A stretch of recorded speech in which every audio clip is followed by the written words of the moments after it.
चलिए आगे बढ़ते हैं खबरों में और बात कर लेते हैं। राजनीतिक दलों को चुनाव प्रसारण के लिए समय तय किया गया है। भारत निर्वाचन आयोग ने यह समय आवंटित किया है प्रचार प्रसार का।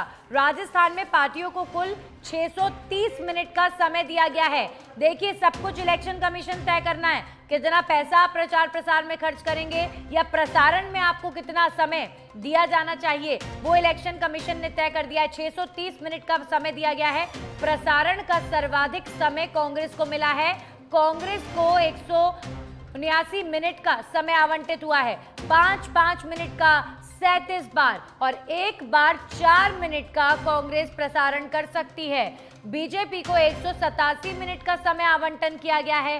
5-5 मिनट का 37 बार और एक बार 2 मिनट का तो बीजेपी प्रसारण कर सकती है। आम आदमी पार्टी को 40 मिनट का आवंटन हुआ है। 5-5 मिनट का 9 बार और एक बार 1 मिनट का आम आदमी पार्टी प्रसारण कर सकती है। बीएसपी को 60 मिनट का समय आवंटित किया गया है। 5-5 मिनट का 12 बार बसपा कर सकती है प्रसारण। मार्क्सवादी कम्युनिस्ट पार्टी को 49 मिनट का समय दिया गया है।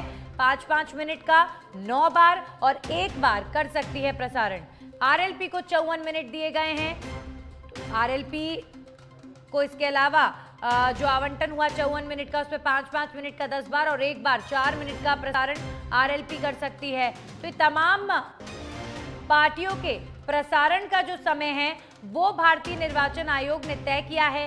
राजस्थान की तमाम पार्टियां कितनी देर के लिए प्रसारित हो सकती हैं, कितनी देर तक प्रसारण के माध्यम से आप कर सकते हैं, ये समय आवंटित किया गया है भारत निर्वाचन आयोग द्वारा।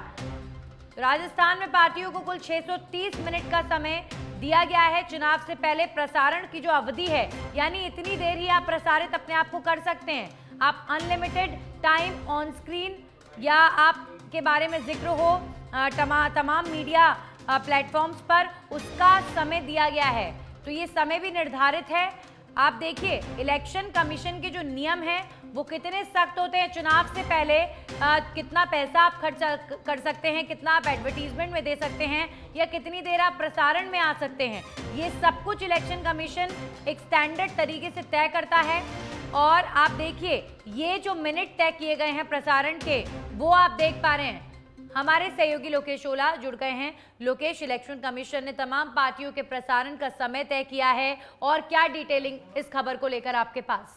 देखिए, भारतीय निर्वाचन आयोग की ओर से पहले से ही जो नियम स्पष्ट किए गए थे, जिसमें समय तय किया जा रहा है, साथ ही जो चुनावी खर्च है वो पहले से तय किया जा रहा है और उसके अलावा जो अन्य जो नियम राजनीतिक पार्टियों को लेकर लागू किए जा रहे हैं उनको पहले से भी अवगत किया गया था और नियम और साथ साथ जो समय स्लॉट है वो अब तय किया गया है। रीजनल दूरदर्शन और जो ऑल इंडिया रेडियो के लिए ये जो समय स्लॉट है वो तय किया गया है, जिसमें 630 मिनट सभी रीजनल पार्टियों और नेशनल पार्टियों के लिए समय का आवंटन किया गया, जिन्होंने आवेदन किया गया था, जिन्होंने मांग रखी थी।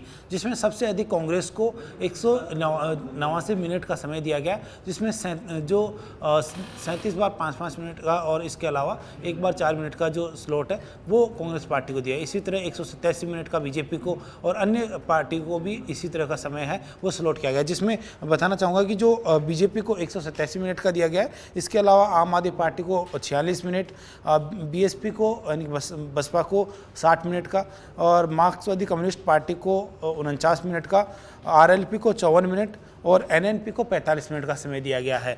जो समय स्लॉट दिया गया है जिसमें तय समय भी है, कितने मिनट के कितने स्लॉट है और साथ ही जिसमें रेडियो और रीजनल दूरदर्शन इन पर ये प्रसारण करवा सकते हैं, एडवर्टाइज प्रसारण करवा सकते हैं। और इसके अलावा जो अन्य जो निजी जो प्लेटफॉर्म्स हैं उनको लेकर भी अलग से जो समय है वो तय किया जाएगा, लेकिन उसको लेकर भी एक निश्चित गाइडलाइन है। उस गाइडलाइन के अनुसार जो रीजनल पार्टी और नेशनल पार्टियों को चुनावी प्रचार प्रसार है वो इलेक्ट्रॉनिक हो या फिर अन्य जो प्लेटफॉर्म है उनके ऊपर दिया जाएगा। एक बार यानी आम भाषा में अगर समझे तो इलेक्शन कमीशन ने एडवर्टीजमेंट के लिए जो ये प्रचार प्रसार की समय अवधि रहेगी चुनाव होने तक, एडवर्टीजमेंट आप इतने ही मिनट का दे सकते हैं, इतना ही मिनट आपका एडवर्टाइजमेंट आपका प्रसार चल सकता है। डीडी और ऑल इंडिया रेडियो के लिए ये समय बताया गया है। बाकी आपने जो जानकारी दी कि जो प्राइवेट मीडिया प्लेटफॉर्म्स हैं वहां के लिए भी अभी गाइडलाइंस आएंगी। बिल्कुल, देखिए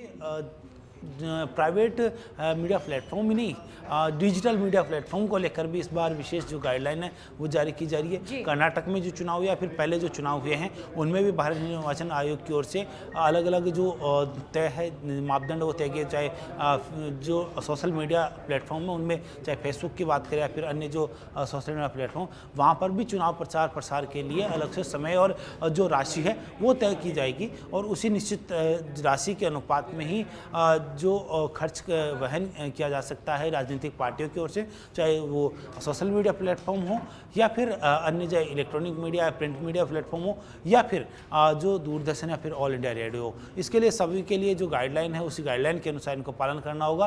पहले से ही जब आचार संहिता लागू की थी उससे पहले ही दिशा निर्देश जारी कर दिए गए थे और अब जो गाइडलाइन है उसके अनुसार समय आवंटन और साथ ही जो राशि का आवंटन है वो अब जारी किया जा रहा है। शुक्रिया लोकेश आपका तमाम जानकारियों के लिए।